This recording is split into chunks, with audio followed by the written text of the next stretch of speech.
Welcome to This Week in Morton County. I'm your host, Russell Mokhiber. Our guest this week, Betty Lou Harmison. Betty Lou has been here forever, and on Saturday is your birthday. Happy birthday. Yes, thank you. Well, you weren't born here, though. No. Where were you born? Shenandoah Valley. I'm a Virginia girl, transplanted to West Virginia. What was the name you were born with? Betty Lou Klein, K-L-I-N-E. Okay. I read Lambert. Where did Lambert, that's true. My mother, Marie Lambert, yes. Okay, so your mother's maiden name was Yes. Lambert. What was the work of your parents? I don't recall. My father died when I was so young, and my mother never worked. What brought you here then? What brought you here? Oh, that one.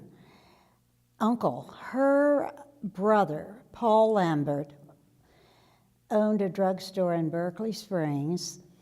He was the pharmacist. I think he went to Richmond Medical School. Anyway, during World War II, his wife contacted my mother and asked if the two of us, because my father had died, would come to Berkeley Springs during those war years, World War II. And then she would make an attempt to keep the drugstore open, not the pharmaceutical part, because she couldn't do that. Where was the drugstore? Well, where the Washington Hotel that burned, it was on the side of it. All the adjacent buildings burned at the same time. So down, but it was a great old one, you know, where you have the wire chairs, and the soda fountain was the very best for Cokes and chocolate sundaes. And so your mother came here. So mother, but you know, in those days, parents did not ask their children, now, are you willing, and you're going to leave all of your friends from kindergarten through high school, because I was a junior in high school at the time. And she didn't. She just said, we're going. I mean, that's what parents did, and you obediently went. And you ended up in Berkeley Springs And High School? So we lived with our Aunt Amy during the war years. And then that gave me the senior year to graduate from Berkeley Springs High School. I then went to Washington and worked in one of the government offices until fall, when I entered George Washington University. What did you study there? I studied like I did in high school, those classes that are English and, well, even journalism in on with it, but history. And AB courses, is that what they call them then? BA. BA, Yeah. Okay. Bachelor of Arts. Bachelor of Arts, mm-hmm. And you worked, you graduated from GW? Well, we have to back up a bit, because I met my husband, who was living at the hotel with his family, the Parkview Inn in the center of town. The Parkview Inn, which is now the Country Inn. Which is now the Country Inn. And that's a story too. Would you rather I digress? I want to hear that story, but you went to GW and then you got married and came back here? Yes, and then how did you meet your... he was in the he's from Berkeley Springs. Okay. He was in the Army Medical Corps. You met him in DC? Met him here. Met him here, okay. He was a year or two ahead of me in school, of course.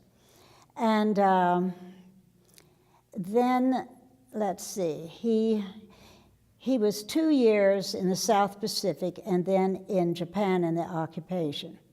So it was quite some time until he came back. And I was probably at about a junior in college. In fact, after all those years, I hardly knew him. You know, it was like, who? And I'm married? So you married him and then he went off? Absolutely. And that was common, right? Oh, it was. And most of those marriages didn't last. And ours lasted forever. 60-some years. What, 60-some years? I think it was 64. How did that, by the way, just for a guy who's been in it for 22 years, how do you keep it going for 60 years?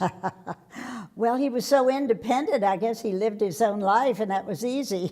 Yeah, okay.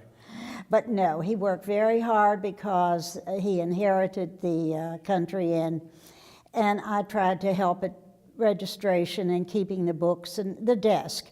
And he was in charge of everything because the dining room was so well noted. And 3 big country meals a day, so there was a lot of food to be ordered from local people in the county.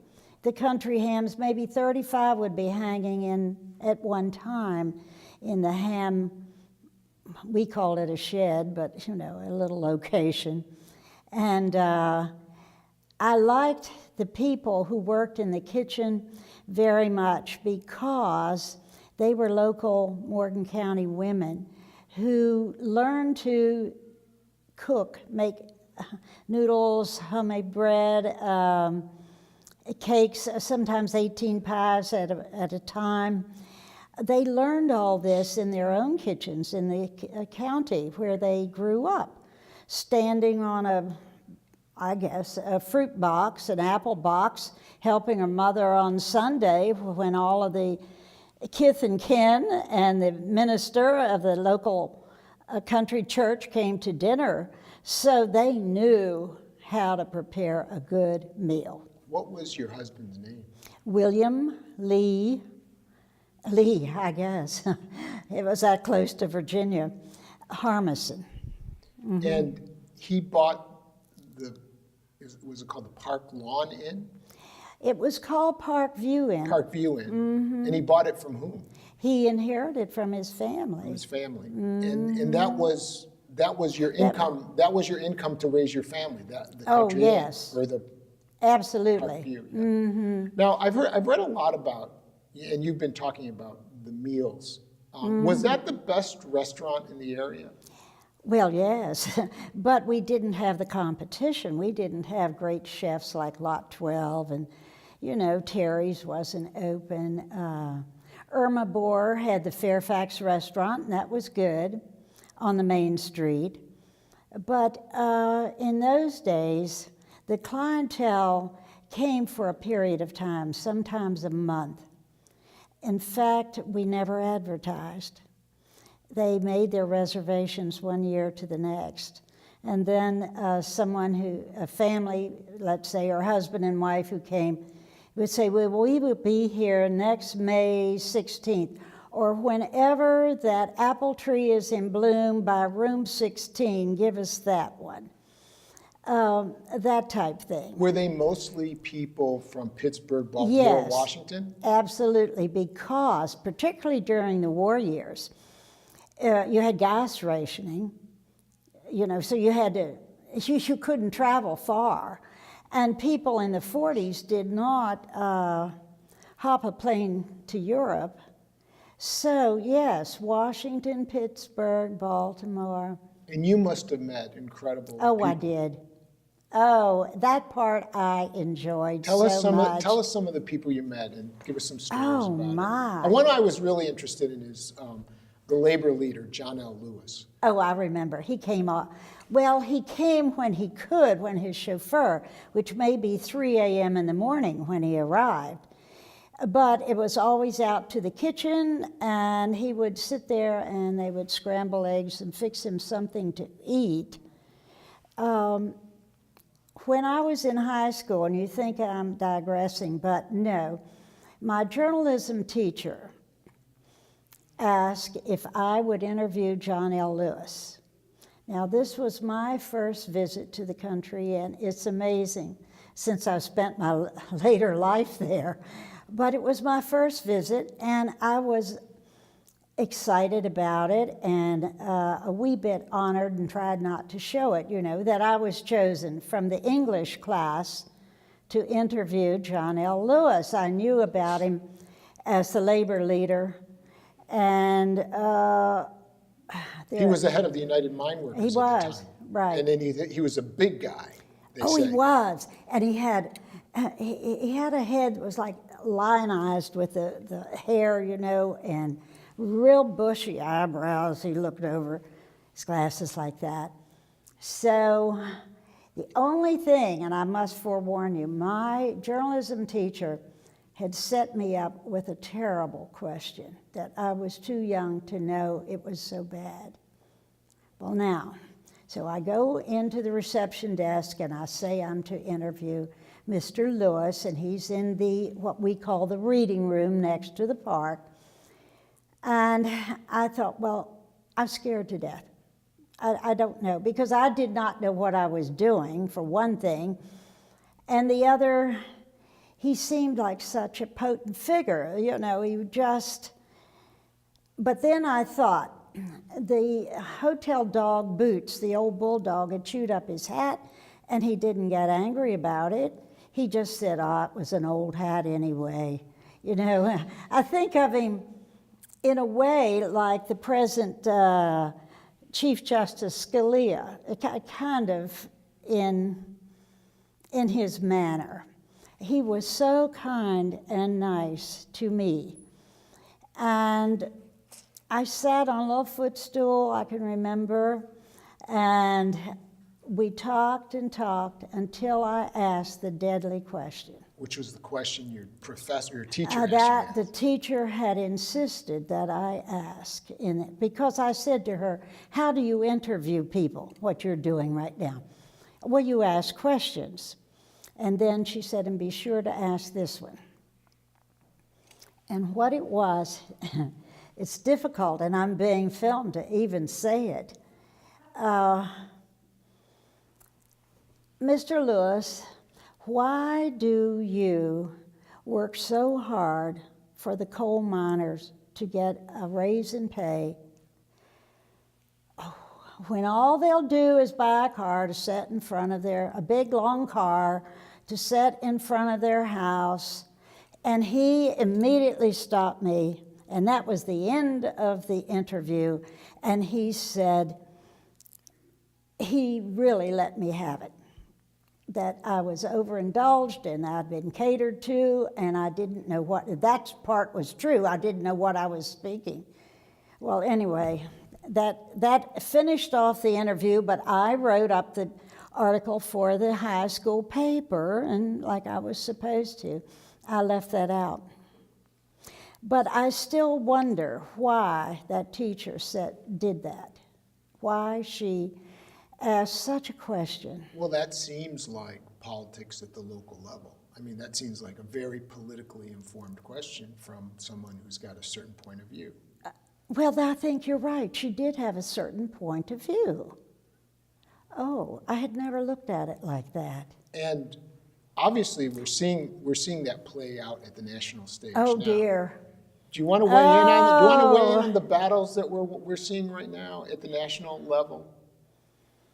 It wouldn't be good for, I don't think. You don't want to say for it on your camera. Interview. You don't want to say it on camera. Well, there's so much to say.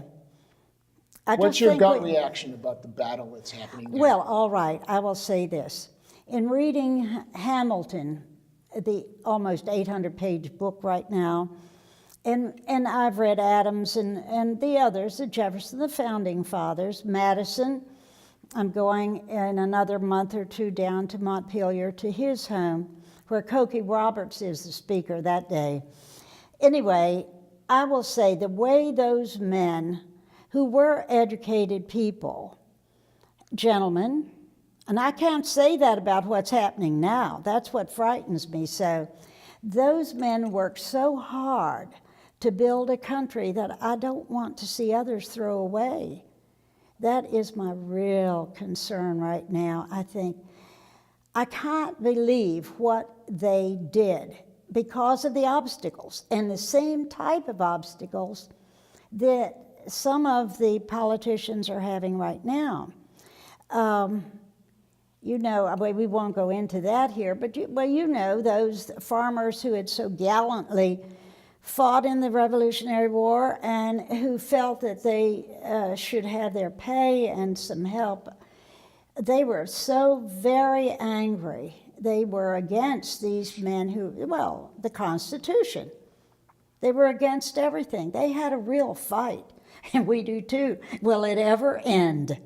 When you spent years at the country, and yes, and you mentioned Justice Scalia. Did you meet the late Justice Scalia? Yes, I helped give a birthday party for him in Washington one time. He did not want it and was rather bullish about it, but he did attend. His wife, Maureen,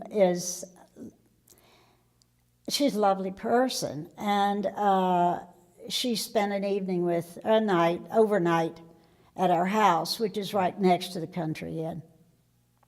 And we, I think, spoke or talked until 2 a.m. in the morning. I found that she had such she's not as conservative as he, different opinions than he. I said, it must have been interesting in your house. She says, oh, yes. But don't they have 9 children or something? They have a lot of kids. I don't know. Yeah. So they agreed on something. How would you say that Berkeley Springs has changed? Give us some idea on how you think Berkeley Springs has changed since you came as a high school student. Oh, all right. In some ways, it remains the same, the people. Even though they're different generations of people, they were always kind and looking out for one another, that type thing. But Berkeley Springs itself, just the main street, Washington Street, 522, was more narrow, and it had large trees that met overhead, forming a canopy. In the summer, the street lights would filter through, and people did not watch TV as they do now in a shuttered house and door closed. People were out on porches and children on the street and that type thing, at least till 8 o'clock, until they were called in. And we could sled ride on Fairfax, and did, Fairfax Street, which is a high hill, and start at the curve, and it would take us across 522 to Francis Asbury Church. I mean, if you're really good on a good sled. And so you posted someone on Washington Street in the event a truck ever came. Well, now it's bumper to bumper. I mean, you can't walk across. Forget about sled riding down Fairfax. That would never work. So that's different. But I serve on committees like the Streetscape Committee, and it takes a long time, 4 years sometimes, to get a grant finished. Grants are given, and then the money isn't available, and so forth. But I think that the streets in Berkeley Springs, even though we take them slowly, are being repaired, and the sidewalks and the street lighting, that part. I wanted to ask you about, because you mentioned at the Park View Inn that people came from all over the area. Oh, they did. To visit. And for the baths. I mean, not just for that good meal, but for the baths, yeah, and massage in the park, which has always been, I think, the call of people to Berkeley Springs. It's a spa. Yes. Now, named, it's really Town of Bath, named for the one in England.